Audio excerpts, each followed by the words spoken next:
All right, welcome. I am so excited to bring you today's guest, Cara Stawicki. She is a world champion athlete. World champion, like best in the world. Just want to pause on that one. Performance coach and consultant who helps athletes and executives unlock their full capacity and move toward their goals with clarity, momentum, and purpose. Drawing on nearly 2 decades of experience competing on the world stage, along with ICF accredited training, Cara brings a unique blend of high performance, expertise, and coaching mastery to her clients. Her philosophy is rooted in self trust and freedom, meeting people exactly where they are in relation to their vision and goals, and then co creating a path forward with intentional action and space for organic growth. Cara's work in mindset and mental skills emphasizes presence, confidence, resilience, focus, and self talk, empowering clients across industries from elite sports to financial services and design. Cara holds a master's degree in health and human performance, is a certified health coach, and has completed the PCC level ICF training. Away from work, she stays active with her husband, continuing to row while training for open water swimming. And as she references on the podcast, is a handler with this open water, might be getting the name wrong, rowing competitions that are taking off and will be part of the LA Games. Cara believes deeply that with the right mix of clarity, courage, and support, anyone can achieve what's in their heart and mind. I am honored and grateful to have sat for this conversation, to be with Cara in this space, and to pay forward the wisdom that's inside of her. And highly encourage you, inside of the show notes, you can find all of her information and the links that we reference that you can connect with her and follow along. All right, let's get to it. All right, welcome, Cara. I'm so excited, giddy to have you here and be with you today in this space. Thank you for joining us. Yeah. Yeah, thank you. I'm excited too. I know, so let's dive right in. So I would love to start where we start off every episode with just asking you to share a little bit about your cultural upbringing and background, as much as you feel comfortable, and how that shaped who you've become. Yeah. Yeah. Oh, and that's such a big question too. It's such a, right, where do you start, right? How much do we go into? Wait, yeah, what comes up for you? Let's trust that. Yeah. Yeah, okay. So separate, I mean, they're going to relate, right? But stepping back from sports specifically, I think a couple of interesting, important things to point out is I'm an oldest child. I see that showing up all of the time. But I have a younger sister and brother. I grew up in suburban New Jersey, went to public school, swam for my high school. We could, talk more about swimming in a little bit. Mm-hmm. Yeah. And I think one of the things, in considering this question that came up from me is my mom and dad, like I'm from Polish heritage on both sides, and just strong work ethic and discipline was kind of just like woven into my family. And it wasn't something that was, preached or put upon us. It was just there. It was just apparent in kind of like what was modeled for me, and then, how we operated as a family unit. So, and then to tie that into sports, I think that certainly just carried over into how I showed up in sports, how I approached sports, how I show up in life. Right. So, Now, I was going to say it carries with you. So what was the role of sport in your home growing up? Yeah. Was it? Yeah. Were you the one that got to try all the sports that your younger siblings followed along? Like, that's how it was. Well, no, so we ended up doing like all different things, ironically. Oh, wow. Yeah. So my dad was a football player. He played for Lehigh University, which is also where I went and my sister went. And then growing up, sports, I would say, it was just celebrated, right? So again, like whether sports or other things, I actually never felt like anything was overly encouraged or put upon us. It was supported to the extent that if we wanted to pursue something, we were supported in doing that. I think that's how, partly how like me and my sister and brother all ended up doing different sports. But and how your parents it was managed that, like that's just, like just honoring them right now for what they did. Yes, yeah. Sorry. I know, right? Yeah, and that's actually something that as growing up, like I had zero awareness of or appreciation for, but I do now. So celebrated in the sense that like my dad very clearly like felt a sense of pride around having competed in college. I want to say his team won a national championship at Lehigh. We used to go back as kids, Oh, fun. at least once a year to watch a game. You know, I grew up with like Rocky movies playing in the house, so I like Totally. very intimately know like the Rocky story. So so yeah, and then in terms of like how that ended up, you know, I guess impacting or like what I ended up doing is I was a swimmer growing up. I started swimming in third grade. I dabbled a little bit in cross country. I think I gave track and field a try one season. That was just not for me. And then my sister ended up focusing on soccer, so you know, totally different. And then my brother played football and baseball as a young child, young boy. And then something I actually like admire about my dad, knowing that football, he was so passionate about football, he actually actively did steer my brother in a different direction because he knew how much of a toll it took on his body physically. Mm. So, long story short, my brother ended up pursuing and playing golf throughout high school. I was the only one in my family who went on in college and continued to play sports. But, you know, I guess there's some assumption baked in because I actually never talked about this with my dad directly, but I always saw that as probably like a hard decision for him to make because knowing like he's so passionate about that sport and then like, you know, having to like just make that decision to be like, you know what, I think it's going to be a little bit more beneficial long term if, you know, so my brother JR like goes into something that's going to be a little bit safer and more protective for his body. So, yeah. Lifelong, right? Able to access it. Oh, there is such a, and I can't even speak to that because my kids don't swim, right? So like this idea of like they're in sports that I never really played. The only overlap is soccer, but it didn't do that at a very high level. But yeah, that I can imagine. I'm curious what he would say if you ask him now what that experience was like for him, and was it hard or because it sounds like I can just imagine. So growing up and being alongside of being a coach's wife and being at college campuses, like you see like the football games, no matter what division, like it's a big deal for the alum when they come back, and it's such a part of they bring their families. So yeah, so sport was just woven into the fabric, right, of your home.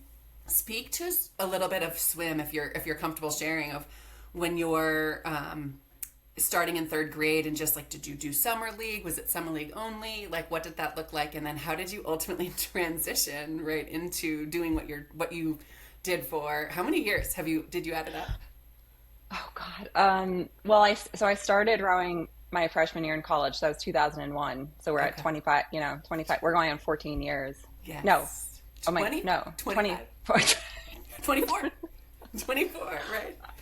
Amazing. That's so okay. I can't wait to Oh, get into that. But let's stick yeah. with this space of because I think it's really important to hear like you didn't start out rowing, right? Like you were Hmm. swimming. And so what did that, and we think of swimming even still today in 2025, despite the best efforts of USA Swimming to make it more inclusive for multi-sport athletes, it really is this like year-round thing. So what was your experience growing up and then lead us into that transition? Yeah. Okay. And I actually, this is probably unconventional. I actually did start with a club team in the winter or in the like fall slash winter. So I think, and you would probably know better than me, it's probably a more traditional path for kids when they're doing it just for fun, right? To start with like a summer league or something like that. We didn't have them. I Um, don't know. Did you have them in Jersey? Yeah, like the summer league, like we the neighborhood did. Well, teams. Yeah. we did. Well, so we were still living in Connecticut when I did my first year swimming. So Okay. there was like some transitions going on. So I did a year swimming. It was called Manchester Swim Club. I don't know, you know, too much about it. I think it was I don't know. It was not affiliated with the school, right? It was just a club team. So that was my early experience. We moved to New Jersey, and then I must have been having a good time in Connecticut because I wanted to find a team in New Jersey. um, so yeah, so that's what I jumped right into. I joined a YMCA team, and that's what I did fall, winter, I guess into the spring. I don't, you know, remember exactly when season started and stopped. And then for the summer, I joined a local like summer swim team league, and that Yeah. was just more of a local summer league. Um, I stayed with the YMCA through. freshman slash sophomore year of high school. I can't remember exactly. And then I also swam for my high school team, which was separate. So the YMCA, I believe, was also, so through that you had a pathway to compete in like the USA swimming events, right? And again, I mean, it's so long ago, and like I don't really know like the ins and outs of like, what I remember. There was like a YMCA nationals, and then there was JOs and like things like that. I don't know where each of those things, like kind of Yeah, what they still categories they exist in that fall way. under. Yeah, so I have such Yeah. great memories of the starting at the Y as well. And Yeah. so YMCA still does its thing with Y Nationals in the summer and in the winter.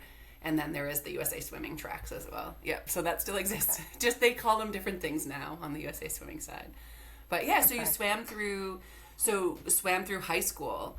And then when you were applying, so take us into like you're applying to Lehigh. What did you want to continue swimming in college, or did you know you wanted to go to college and row? Like, yeah, take us into that transition. There are a lot of people who are listening who are in this space of like getting ready to go into this process of like, does my kid want to play in college or compete? And then, yeah, navigating that space. It happens a lot earlier now than it did back then. Yeah, Yeah. it does. Yes. Yeah, I know with recruiting and all, yeah, crazy stuff. But so I had this idea that I wanted to row. Now, rowing, so I was freshman 2001. Rowing in the United States currently is completely different than like what it looked like back then, right? Okay. There are, I don't have data, off the top of my head, but I'm tempted to say like the sport really exploded. I don't know, like 2008, 2009, 2010, maybe a little bit past that. And what I mean by that is like clubs started popping up, opportunities to row started popping up. They still are, right? So why is that relevant? I didn't know what rowing was growing up. So it's not like I had an option and I like chose swimming and then I did choose rowing later on. Um, but I learned about it because one of the women that I competed with on my summer team, she was a year older than me. She went to school at University of Miami, excuse me, came home, told me about this sport she was doing called rowing. Like that was literally how I learned Wow. about the sport. And then, it piqued my interest. I like just believe I'm an athlete at heart. So like I knew I wanted to continue doing something. Um, Rowing, unlike some other sports, you do have opportunities to walk on the team, which is what I did at Lehigh. Um, I I kind of thought like maybe I want to continue swimming, but I wasn't in serious conversations with colleges about it. And I did go through that, like, I'm not sure exactly when, sophomore, junior, senior year, who knows, like, as you know, as a swimmer, like you get to this point and you're just like putting in the time, putting in the laps, you're just like doing everything you can to shave like hundreds and tenths of a second off these times. Um, so I wouldn't necessarily say I got burnt out in high school, but I was just feeling like, I don't know, ready to do something different, Something you different. know? So yeah, so actually I do have this like very distinct memory of my senior year in high school. I had already, I guess, committed or decided I was going to Lehigh. Um, what the championship that they competed in at that time was called the Dad Bale Regatta in Philadelphia. I grew up in New Jersey, roughly, I don't know, maybe an hour and a half away. Like, it wasn't a huge lift to drive over there. So my mom and I went together into the city, checked out the regatta, got to meet the coaches at Lehigh. And then, yeah, everything kind of That's like so cool. went from Yeah, there. so there's Yeah. so much to capture. So I'll let you choose kind of the highlights or that arc of the journey, because that was a world like once you stepped into that, just like they say, sports the vehicle, and that vehicle is taking you all over the world, right? Into the top of the podium and all these places. And so so we can spend, I would just love to, well, before we get there, actually, of your journey in that process, like what would you say that was so helpful looking back in the ways that your parents showed up for you that allowed this shifting and transition and just kind of this embracing? They've put all these years, sitting, I just think of like sitting in the, I go freezing cold rinks, but like sidelines in hot weather for lacrosse parents, and like swim meets, you're like in the middle, right? Middle of winter. with all your layers on going into a hot pool and all of that, like being along that journey. Was there anything that they did where it was like that was such a gift and a blessing, and how they showed up to allow you to be able to close that chapter and open a new one? Yeah. Long-winded way of saying, how did, like, what ways did they support you that you feel like were really a big gift in that? Yeah, oh, that's such an interesting question. I don't think I've ever really reflected on it. I mean, I think what first comes to mind is that they were just like open to something new, right? I mean, certainly one thing I thought about, in my adult life that I definitely didn't have an appreciation for. So the Y that I was swimming at was a good 30, 35 minutes away. And now I think I'm like, my mom drove me to practice, like, Yeah, so 30 minutes. that's where I'm getting at. I'm like going into these details about temperature control and all the things. Like, really, it's about the level of commitment. And I think one of the things that we have to constantly remind ourselves as parents is it's without strings. Like, it's easy to get this attachment to like an outcome or a place that our kids are getting to. And we've got to continually remind ourselves that we're actually doing this and showing up without strings or conditions. Like, just because I'm driving this distance doesn't mean this. I need this level of output. And I think that's like, I can't even say that it's our wiring as humans. It's just a tendency and a natural, like, okay, well, I've done all this, then therefore this. And it's like, no, we have to stay detached from that, right? So those car rides, that was helpful in helping me reframe that. Yeah. Yeah. Yeah, well, and actually, and like I don't like hearing you put words to that too. Like, and I think that's I feel funny talking about this since I literally never talked to them about it directly, but I think that's like what they did and what they did well. Like there were no expectations from them, right?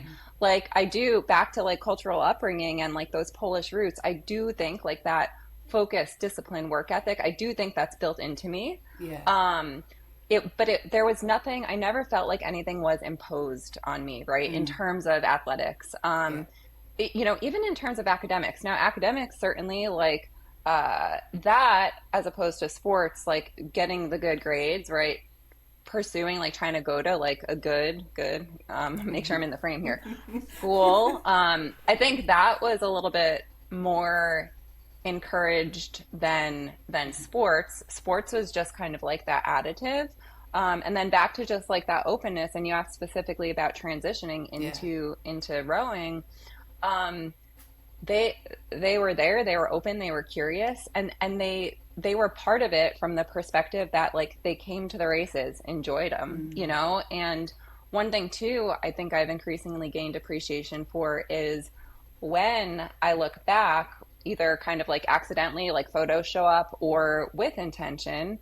I've really come to realize like, man, like they came to watch me in Canada. This was before all the national team stuff. Like Yeah. they came to Philadelphia, like, and I'll see my dad there with like the Penn AC shirt on or like the Vesper Boat Club. I was like, no matter where I was rowing, like who I was rowing for, like they were all in from the perspective of like I want to be there because like my daughter loves this and like I want to be there to watch and support. So like I That's think so that beautiful. I think that was the gift, That is right? such a Now that we're gift. talking about it. Yeah. And that, like, and just taking a moment to take that in, I get like teary because that's it. Like the presence and there and dropping our stuff like that we can get, that we can bring in as humans because we all have our baggage and we're all messy, and just like allowing you to drive your journey. This is the theme that keeps emerging, is like this, allowing you to follow what you're pulled to do and being able to show up and be present. Yeah, so thank you for sharing that. That's beautiful. So you're in at college, and you're like you're transitioning to a brand new sport. Talk about being a rookie, right? Like in learning Yes. something new. How was that experience for you? Yeah, so take us wherever you want to go with this in this part of your journey. Oh, okay. Being a rookie. Yeah. I think okay, so now I'm kind of going back to like freshman year in college. We we were all learning. I think one thing that I immediately loved was being in a boat with eight other women, right? So seven other rowers and a coxswain. Um, what I've learned about myself, even in doing like things like Clifton strengths, right? Like I don't know if it's the Clifton strengths, but like harmony is like one of my top strengths, right?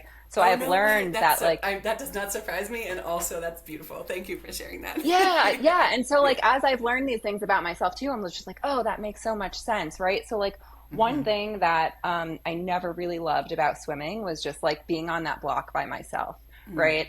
Um, and I'm sure there's like an aspect of like when you are up there by yourself, like it is you and you're fully exposed, right? And that's scary for sure. But then you are losing that, like what you gain in rowing is like you are there with your team, literally on the line, and you are so like fully integrated. Um, so that is something that I like drew me in and that I loved immediately.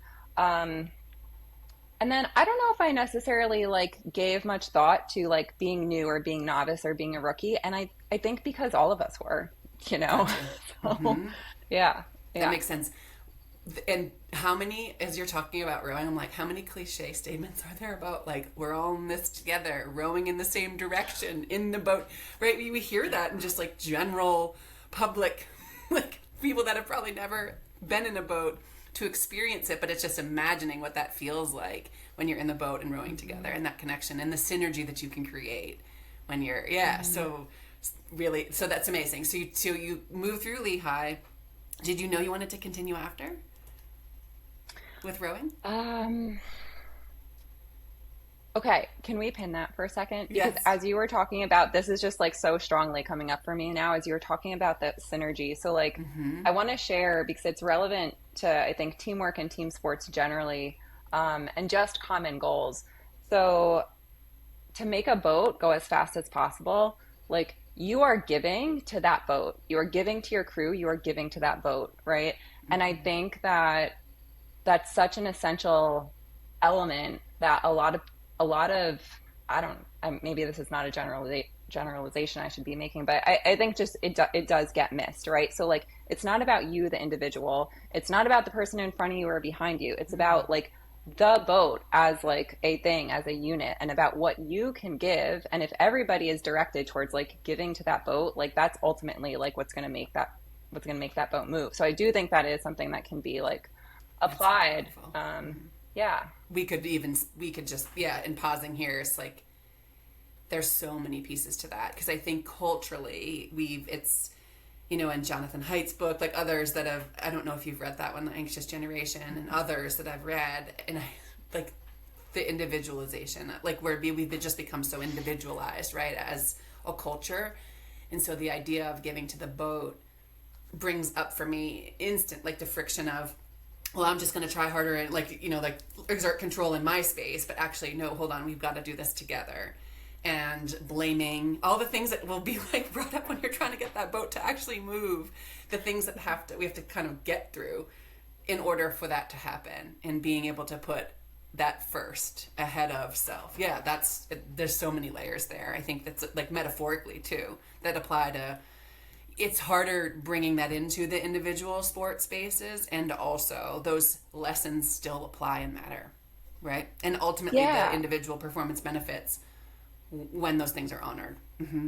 Well, and that's the thing, like that. So, like, ironically, or maybe not, maybe it's not ironic, but like that is ultimately how like you get the best performance out of yourself. You just have to like shift the way you're approaching it and the way you're thinking about it. And then I think I'm trying to think about how this can apply in an individual sports context. And I think one way is like if we go back to swimming as an example. So like you are showing up in practice with your teammates in that group environment. So you're coming to like contribute to the team, to the energy of the team, not just like be self-focused, self-focused, self-focused.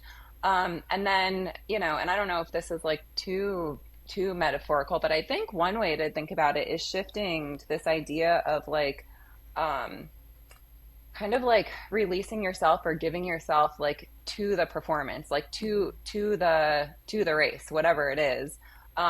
So I don't know. Yeah, maybe I that's think too it's much of a stretch, no, but well, I think it's really important actually. In the work that I do with teams, like that is something you have to, it's it's so like in the room, as in the boat, like you're in the boat is there, you're working as a unit, or even on the ice, like I watch my girls, or on the basketball court, like it's like you have to move as a team. Whereas in an individual sport, it is this idea of, okay, we have to bring it into the room because it's not as obvious of how is your energy contributing to the whole. Like, how are you in the swimming world? Often coaches will use test sets, right, as markers. So like this kind of set that's used as a metric to measure improvement or kind of throw down or challenge mentally, physically. And so when that's happening or a hard set's up on the board, how is your energy and what you're giving contributing and impacting the people around you? And I think it's not just, this is also work. Like, it's not just sport, Yes. but it's all of us, right? And even in the family unit, it's just that growing the awareness of how am I contributing and what is it that we're all working toward. And without that common vision, like, I think that's a place where if we don't have that could, it's like, what am I plugging into then, right? What is the thing, what is the glue that's holding us? Yeah. Does that make sense? Mm-hmm. Yeah, yeah. Yeah, Oh, cool. for sure. This is so, yeah. So that experience, and I've never watched, growing up outside of Boston and driving into Boston all the time. Like, you see, the rowing was part of my childhood, like watching people, and you see it, but I've never fully experienced that. What would you say that experience is like for someone who's not had a chance to, when you're moving all in the same direction, working together for the boat?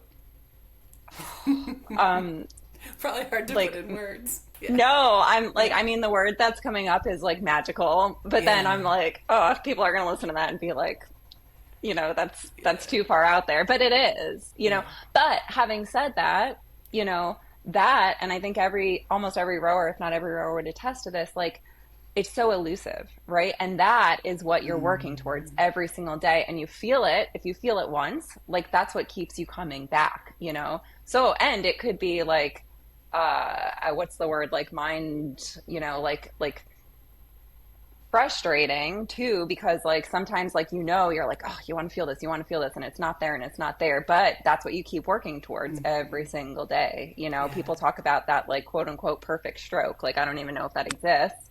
um but It's but those moments yeah, of touching that, right? Yeah. yeah, So beautiful. yeah. So what did you, yeah, take us, so if we can move through Lehigh, what were some of the like highest or most memorable moments? And it doesn't even have to be like the successes, but just like moments when you look back, you're like, yeah, those ones right there. Like, I'd put those on a timeline and talk about. Yeah. Oh, that's a great question. Well, Let me, let's see. So going back to before we kind of like took this, I don't know, side road, you asked about if I wanted to continue rowing. Oh, And after. yeah, after. And I will say I had this like very vague slash faint idea in my head, right? It was, I actually felt like a deep responsibility to get a job and start working, which I did. But it was in a suburb of Philadelphia. Knew I had opportunity to keep rowing on Boathouse Row, and so that's what I did. Now it's, maybe not like important or relevant, but it was a process for me to even be able to say, like, I have this goal to make the national team. And I can say that definitively because I do have this distinct memory, like standing on the dock of Undine Barge Club, which was the first boathouse I joined when I was there. And one of the more senior members of the high performance team asked me, they were like, so what is your goal? And I could picture him, I swear to God, I know it was a while ago, but this is one of those memories that stands out. And I could barely like get the words out. And I don't exactly know why. I don't know if it was because it felt too far fetched, if it felt like I didn't deserve it. Like, I don't really know why, but I'm bringing that up because obviously anybody can take what feels relevant to them. But for me, what I think is relevant is, like, I didn't graduate and have this like very clear idea that, like, I wanted to pursue this one thing, like this national team thing, and then put all my energy and intention and attention behind that. It was a very gradual process with a lot of ups and downs. I actually didn't race in 2008, 2009, and 2010 because I was working through some injury issues. And then I made my first national team in 2017.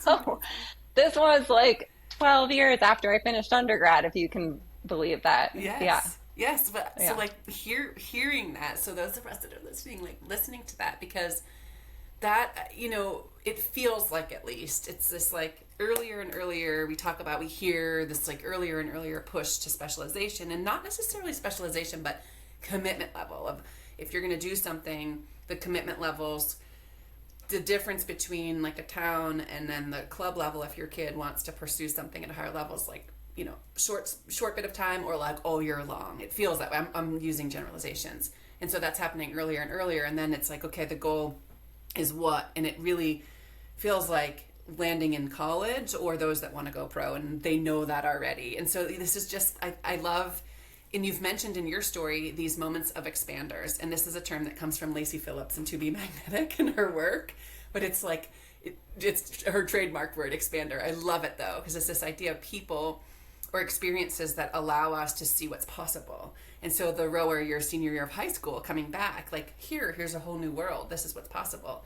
And allowing your story to expand us all in this place of, okay, hold on. So even though my kid is doing the sports that they're doing now, like, they might actually transition and use their skills in a different avenue, in a different arena.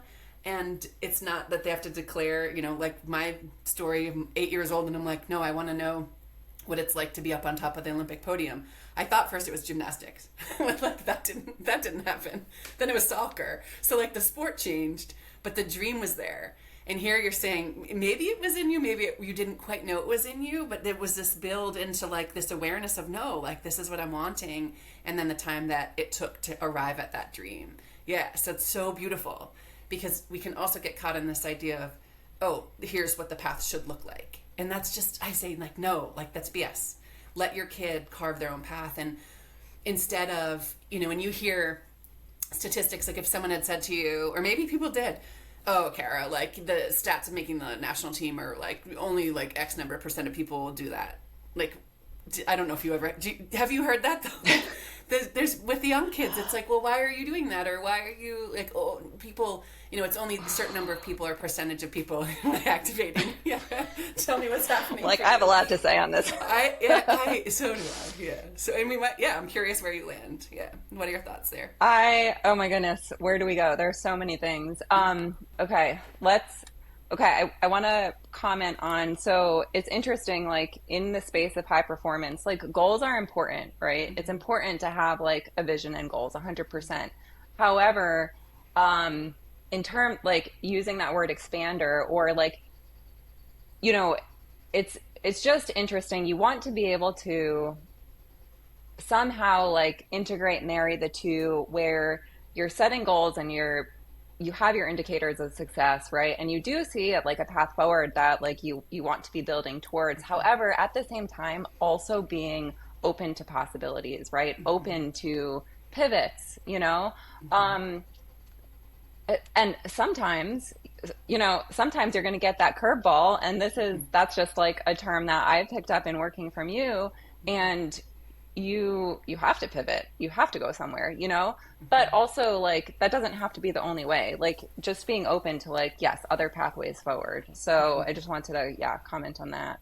And then in terms of stats, so it's interesting you bring that up, because I was actually listening to a podcast this morning, and the host and her guest, and I don't know off the top of my head exactly like what spaces they were coming from.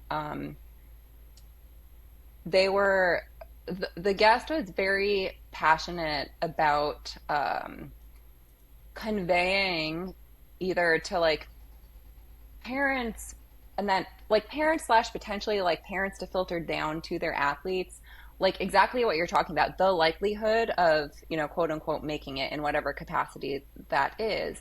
And I was listening to this like, no, like what is that doing? Like what purpose is that serving? Like if you're, like young child, like young adult, adult child, I made my first national team when I was in my 30s, not just has this like dream in their heart, but this like deep belief that they could do it, and then are making the decisions, right, and doing things. So I think a key point for me is just like being intentional, and also being aware to the extent possible about like, okay, this is what I'm going for.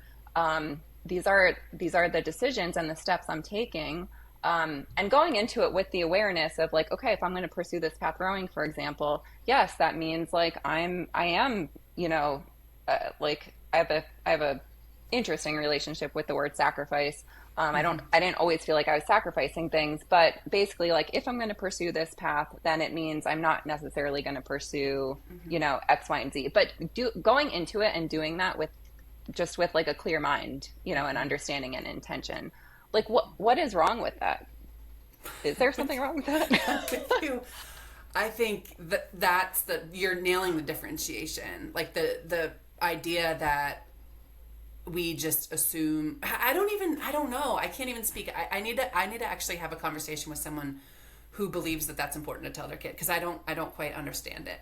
I think it's used to try to counter the intensity of sport parenting, which is a huge reason why I created this space, is because like even in the Instagram tagline, it's like I can't remember exactly the word I used, but we haven't lost our minds. Like as a collective, we're humans who come with a lot of baggage and stuff, and we're like doing the best that we can with the tools that we have. And I really, this idea of shaming sport parents or just like shoving stats out, like if my parents had sat me down and said, well, the chances of you ever making it are this, like, how we're already wired for negativity bias as humans. That's real. We have to counter that.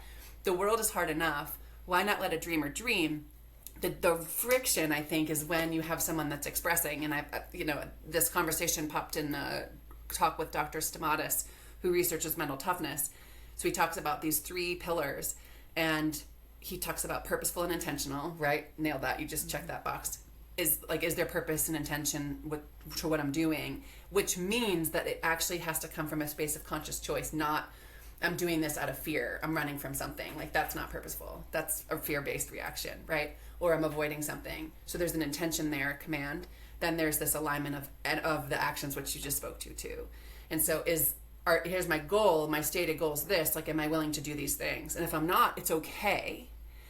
It's okay. Change your goal, right? But if this is my stated goal, like I'm with you. Like what's the harm in pursuit of it? Because that's where the journey of discovering and becoming comes from, not getting there, right? And I think I'd love for you to speak to that in a little bit. And then the third piece is flexibility. So when I get knocked off, like how quickly can I come back? But those first 2 pieces I think are critical. So if your child is expressing this dream, I would ask, what is the intention of sharing that stat or the data with them, of saying like, well, hardly any kids make it to the NC2A level. I think, what's the point? Like, why would we share that? So I would love if anybody's listening to like come back with what is your point of sharing that? What are we trying to protect them from? I think that's, yeah.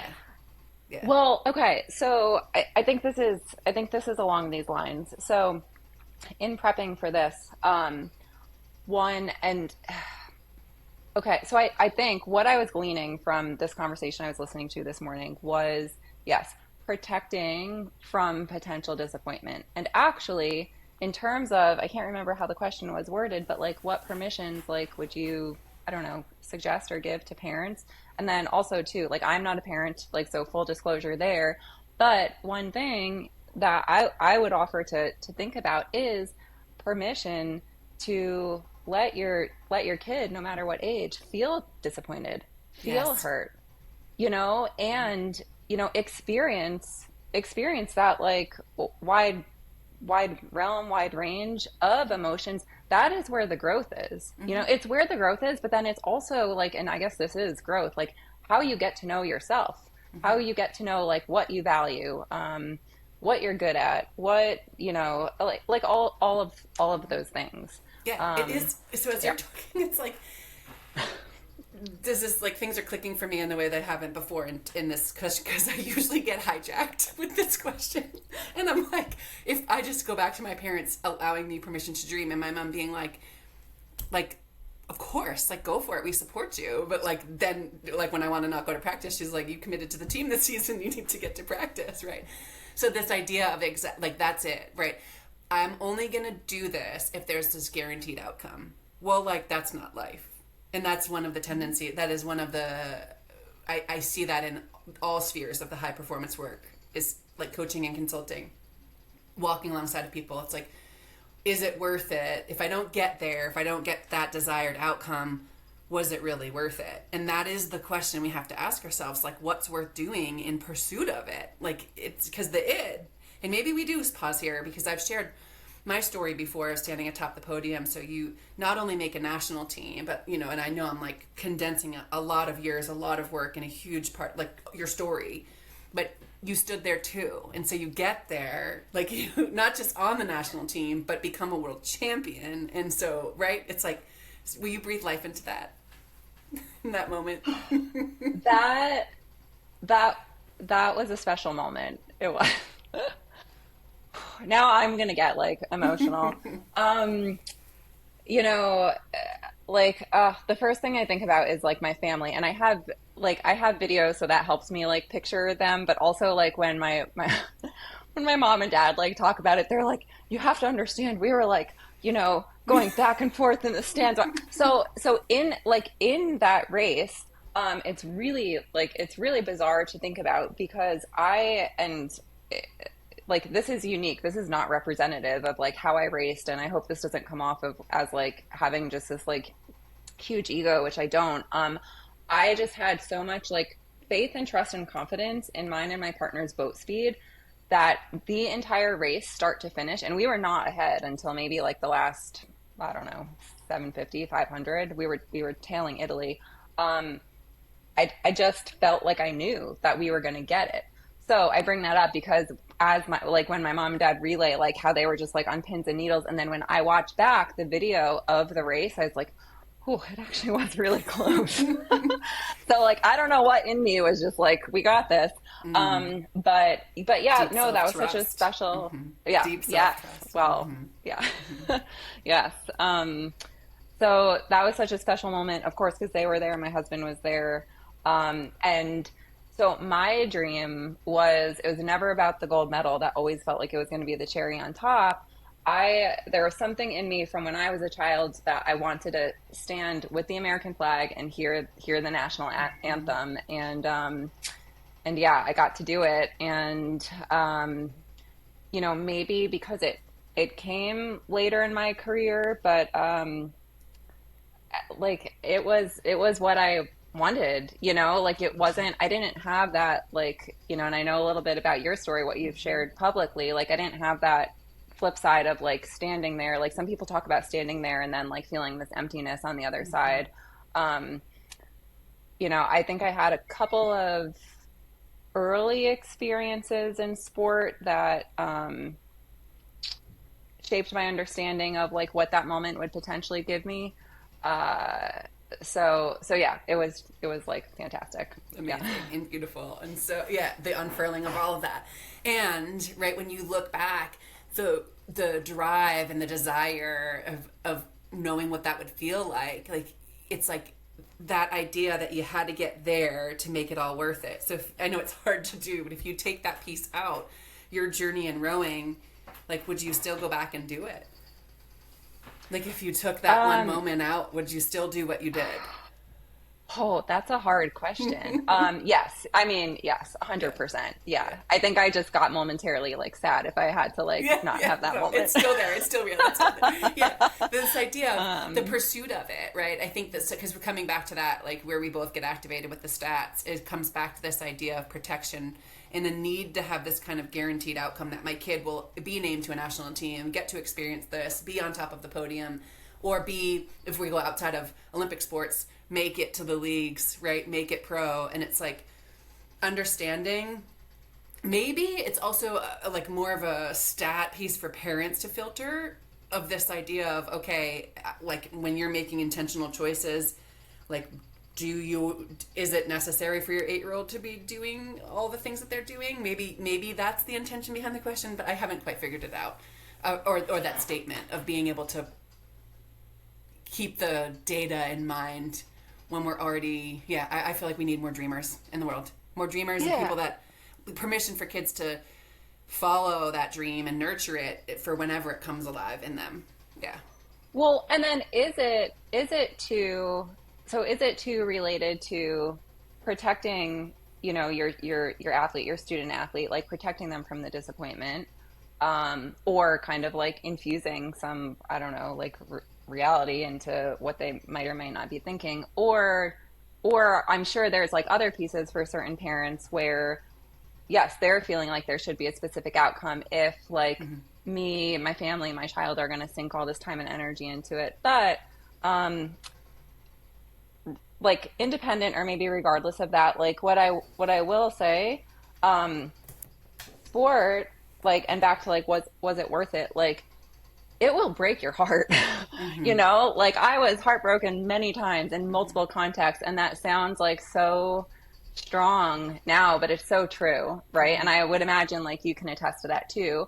So I think like the tying thread there is, and two, that gives, that actually brings us back to like this permission to Mm-hmm. let your child like feel disappointed and feel what they're going to feel, because like, you know, with or without that podium moment, like knowing there's no guarantees, like you are risking that heartbreak, you know? But then too, like you go into that, like there were plenty of times where like I was maybe on the verge of an injury, or it looked like something was going to get like taken away from me or like pulled out from under my feet for various reasons, and I would remind myself like I chose this. Like Mm-hmm. I went into this knowing that there was potential that, you know, I might get injured, or I'm this and this might happen, and that it might So feel maybe that's, devastating in the moment. yeah, maybe that's the piece that we can help our kids understand, is that that there aren't guarantees, that this idea of like that it's okay to take these risks and come alive, and like it like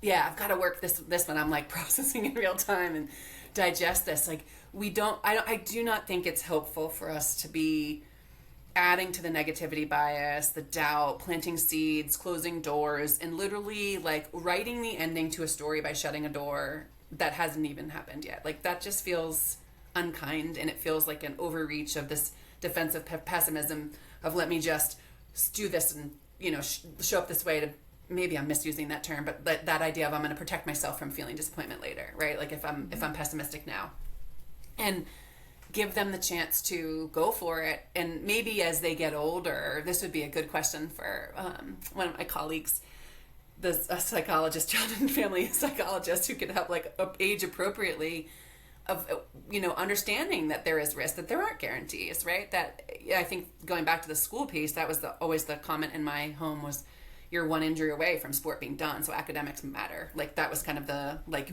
you like, it's, there aren't any guarantees. So I got that message early there, because it was like, take care of your brain and take care of school.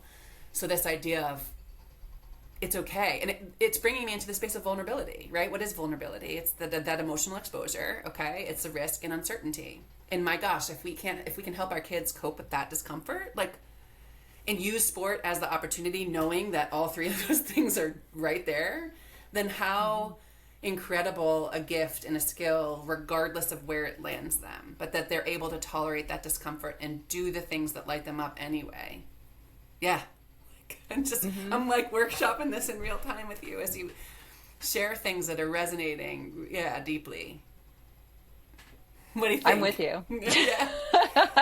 In I'm the like, yeah. conversations. So when with the yeah, there's just so much of that talk, and it feels just like parents are the problem, we're crazy, and it's just this like judgment slapped of like, here's the stats, maybe we use it to inform us that there are no guarantees.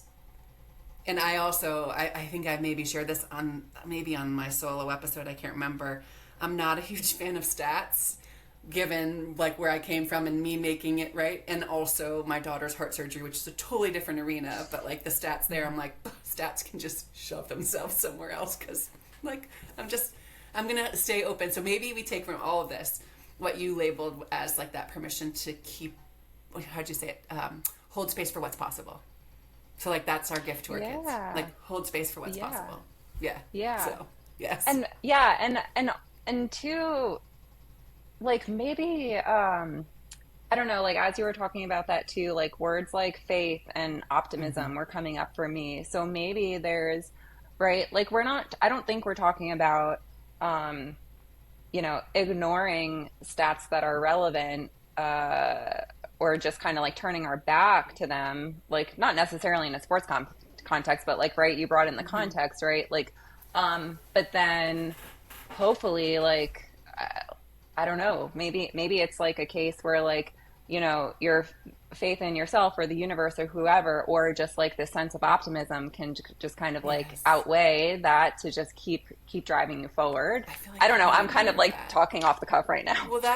Yeah, but that's so beautiful, and I think we need more of that. And this idea that hope is a choice, and in the Mm. knowledge that as humans, it's very important. I didn't know this like until I learned it. Was that we are wired to see what's wrong. We are wired in that way for pessimism. Like it's like that. It's a survival. It's an adaptation that's kept us alive. Like we worry about things in excess of what's actually meant, like what's actually true danger, and we see all the places and spaces where like things are not right and that lack, and so we have to train ourselves in that way.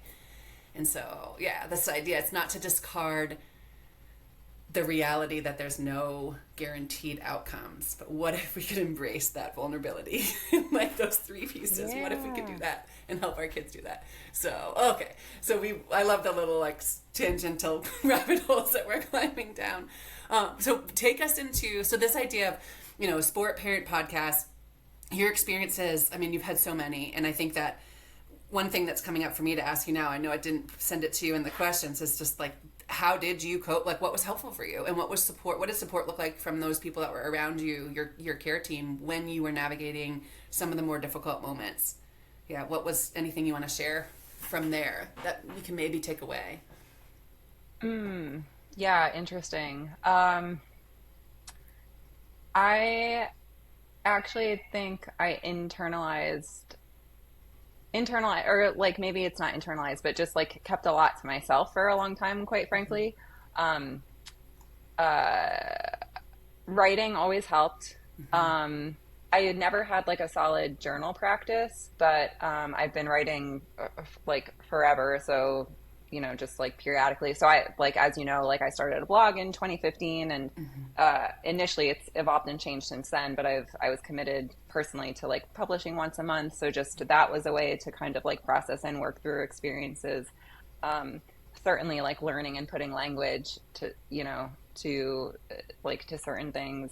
Um, and then, obviously, like you and I did a ton of work together, and that was massive. And that actually relates to the ability to put language to certain concepts, to certain, to certain feelings. There was just like so much growth and learning there. And I know that was like later in my career, but that probably out of everything was like made like the biggest shifts. In helping like support me like through The harder through like times. challenging times. Yeah.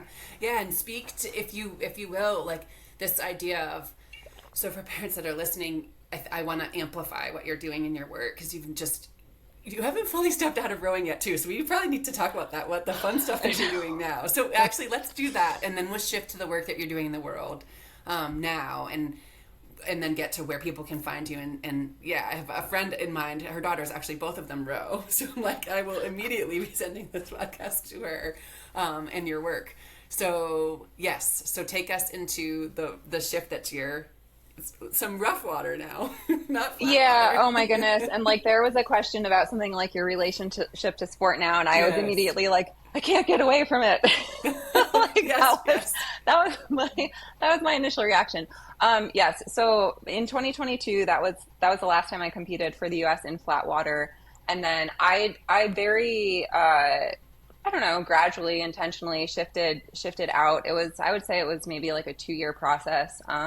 I went back to school on the heels of that team, but then I also shifted into what is now a growing discipline in the United States. It's been existing in the world for a long time, but yeah, the coastal rowing Yeah. discipline.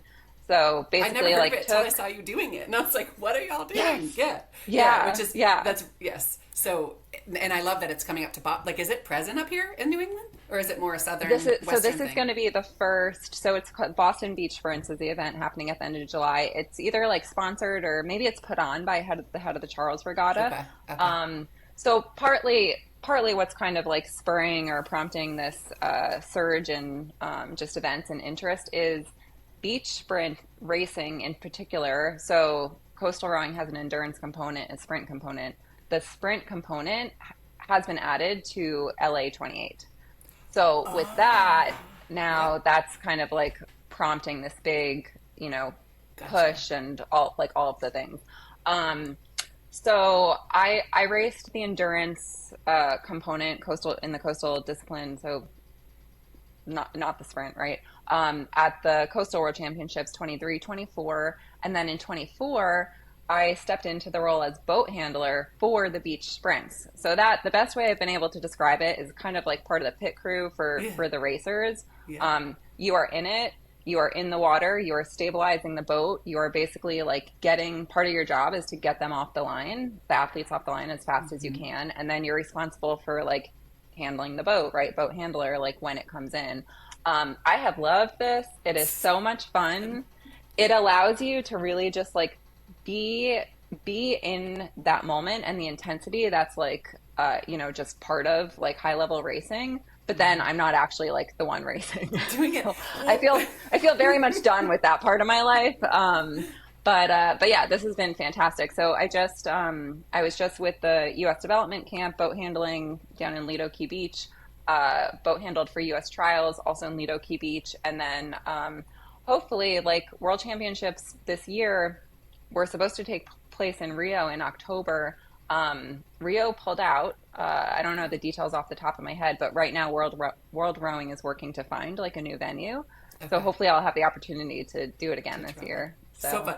yeah. Can you name like the places? I know you've been so many places, but where sports taken you? Do Oh you have a list goodness. captured somewhere? Like, Uh, or let's say, what have been your favorite like top three trips? oh, okay. Well, so Genoa actually is where I went last year to race Coastal Worlds and boat handle. Now I will say, and you know, my family keeps coming up. I think partly why that was one of my favorites was because mom and dad were there, Kyle was there, and we Yeah. got to spend a lot of time together. Like in addition to, you know, in addition to the racing, so that comes up as one of my favorites. I've got to put Linz, Austria on the list because that's where that big win was, right? Mm-hmm. Um, where else? Uh, hmm. Oh my God, it's hard to pick. So I'm thinking racing venues, but then also training venues.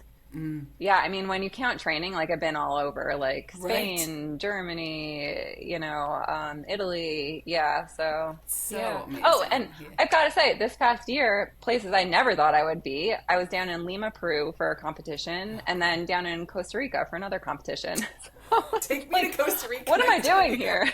This is So, so, I love this. oh, Yeah, and giving back. So, yeah. also, when you mention harmony as a strength, like the role that Hmm. you have now, though you're not rowing, like the role that you have as being part of a handling crew, that makes sense to me too, right? You're being able to Hmm. contribute to the boat still, yeah, in a different way.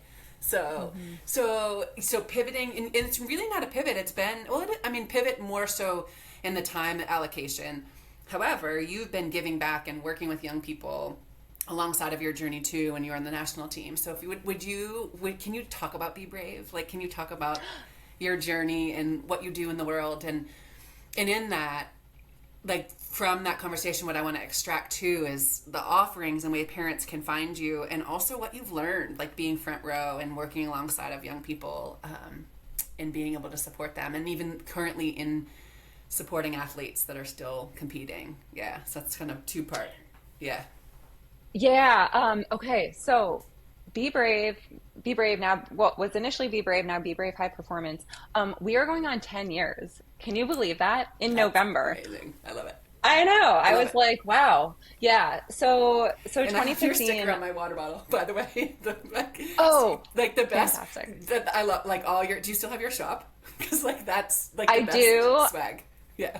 I Yeah. do. I do. So Good. yeah, shop is still open. I'm in desperate need to like stock up. So that's Okay. on my to-do list. Yeah. Yeah. But that But I have yes. that. Yeah. I saw my big blue. What do we have now? My girls. What do we have? All the like Owala water bottles. Anyways, I digress. But yeah. So 10 years. That's amazing. That's amazing. And your Yeah. blog is so rich too, right? So there's so many. If Yeah. people want to go read, yes. Yeah, Yeah. yeah, yeah. Thank you. Yeah, so it started as a blog 10 years ago. You know, and back to this theme of like giving and also harmony. I Mm-hmm. actually, so when you're training full time at a high level, like there's only so much capacity, right? Mm-hmm. So I felt this need, this calling to really give back, to start giving back to the community. And I felt strongly that I could do that through my writing. I also feel very strongly that like we gain strength in sharing our experiences, right, and learning from each other through forums like this, right. Um, so so I started that 10 years ago. I started on a small scale, mentoring and also coaching athletes locally in person, and then within the past 2 years, well, now going on three, as I transitioned out of that, like myself competing at that high performance capacity, I went back to school, finished a master's in health and human performance, went through, I'm sure you're familiar, right? And maybe we've talked about it. International Coaching Mm-hmm. Federation is the ICF. So Mm-hmm. went through coach training, uh, accredited by that organization. It's not through the organization. When I say coach in that capacity, it's going to be different than a lot of probably what your audience is thinking, like that coach athlete relationship. So Right. this is like professional coaching, where there's a specific framework we follow, right? We have ethical guidelines. And um, I, as a coach in this capacity, am working like in partnership with whether it's an athlete, an executive, whoever I'm working with at the time, and yeah, so I've like fully stepped into this space of like mental performance and executive coaching, and have a mix of some professionals, some athletes, athletes of all levels, and a variety of sports, which has been super exciting. I was Oh, working cool. with a Oh, good to know. weightlifter. I just started with a BMX. She races BMX bikes. Oh, So cool. yeah, Okay. so that's what I've been up to. And then just within this past couple of months, we launched an athlete to athlete mentoring program. So I have six national team slash aspiring national team athletes working with me who I have fully trained in like on my material and then also framework. And then, there's two program tracks to give us a framework, but we are also like working to customize engagements with teams and families as needed. So It's yeah. amazing. Yes. So, so incredibly. I like it's so watching you fully because you've been doing this on right and like all along your journey and then watching you just like pour into it and seeing your work in the world is it's so cool to see. Yeah, and being able to have and pull in the current athletes and then have young people. I think about that too in terms of your own story and the role of expanders. Like this ability Yeah. to open up what's possible. Like these people that were placed in your life and now young athletes and young people. I think that's one of the pieces that I like that's just like feels so palpable in this conversation is the importance of that mentorship, the importance of those expanders, the importance of holding what's possible because we might not see yet. Like we only are experiencing the world through our lens until it's opened wider. So yeah, so how cool. Yes, thank you for sharing. So what would you say, so like broad strokes again, in your experience that we parents, like sport parents, right, as we're navigating this, like are getting it right. I don't even want to use getting it right. Aligned. Like where is it supporting? Where are ways that parents are showing up that it's supportive, and where do we need to kind of step back into alignment? In your opinion, I know it's broad strokes, and based on your, I think the reason I asked this question is because of your lived experience is unique. Like you have this beautiful perspective, and so what are you seeing that we could pick up and learn a little bit from? Yeah. Okay. I know we're getting towards the end of time, so I don't want to take us like too far down a different rabbit hole. It kind of relates to some of the stuff we talked about earlier, but um, one like one conversation I hear coming up quite frequently is, right, do we encourage and focus on the single sport, or do we encourage and focus on the multi-sport? And I think like the fundamental piece that's missing is like, what does the student athlete want, right? And I understand like to the extent that I can, that, right, like developmentally, like a 7 and 8 year old, that's going to be different than a 12 than a 15, right, in terms of like their actual like ability to like know and identify that. I fully understand that. However, I think that just like asking that athlete and getting to know like what they feel and what they want, and then supporting that is such a key piece that nobody talks about. And the reason I say that, back to like based on my own lived experience, I swam year round. I was happy as a clam. If I had mom and dad um like encouraging slash pushing me in different directions for whatever their reasons may be, like I feel like I would have resisted it, or something that I did internalize along the way. Let's see, like how do I best frame this or talk about this? Um, I think about it more in terms of like school versus sports. So again, like I do feel strongly like I have a very natural or like innate like work ethic, discipline, all the things that carried over to school. I never had anybody saying to me like, you need to be studying more. Like I just did it, right? I have this Mm-hmm. memory of like working on a book report like Friday night. And again, happy as a clam. Now, what I did have mom and dad saying was like, maybe you don't need to work so hard. Maybe like it's okay if you get a B versus an A, right? So how that ended up integrated into my mind was like, well, is there something wrong with me that like I love going to practice every day and like I feel like I'm happy like sitting here like working on my book report, you know? So like That's so beautiful. like the That's a missing really piece important part. there, yeah, like the missing piece there was like just getting to know and asking like what was important to me and then just like facilitating and supporting that, you know? So yeah, I don't know if I'm talking like a little bit talking in circles or hopefully No, it answering your makes so much question, sense. It but makes so much sense. I think it yeah. goes back to this idea of like pausing and actually asking. And you're right. I think developmentally, it's like because in my house we span 9 to 15, and it's like the conversation with the 9-year-old she wants to do. It's like 1 minute this, 1 minute that, and we're like, okay, versus the 12-year-olds and then the 15-year-old. It's like different conversations and pausing to actually ask, putting down our own stuff and actually getting curious, and then whatever comes up with that response is like, okay, yeah, but creating space, I think that's really important. Creating space to see what is the child actually wanting to do, and then when they are, because that I think about too, that like doing homework on Friday night, or like that idea of like, well, wait, is there something wrong with me? That is very real. Like that's very real in the work that I do as well. Like I see that it's this idea of allowing allowing your child to operate as so long as it fits in the family structure, operate with the magic and the pings and the pulls, like let them do their thing. And if it's like you're saying happy as a clam and you're loving it, then I guess us pausing and saying, okay, what's my intention in actually asking this? Like what's driving, like what's the why behind why I'm asking this or why I'm saying this? And if we can answer that and there's real value to it, then we can maybe say it.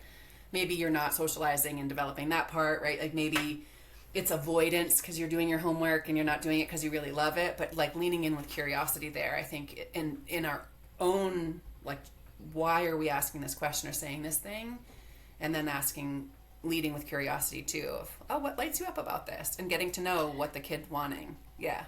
Yeah. Yeah, and I think too, like that's the key piece, and a key piece in my story was, like uh, I wasn't overly stressed, or there wasn't any kind of like negative behaviors manifesting, I guess, right? To give mom and dad concern, Yep. right? So, because that obviously like would change the story, but yeah, and then like back into this coaching framework, right? Like, asking like what yeah what lights you up, what's most important to you, and then like what makes that meaningful or important, like really like getting to understand, right? And like asking for the clarity, the definition, right? To like get to that root, because yeah, it's I going to love that like it's second going to be question. different.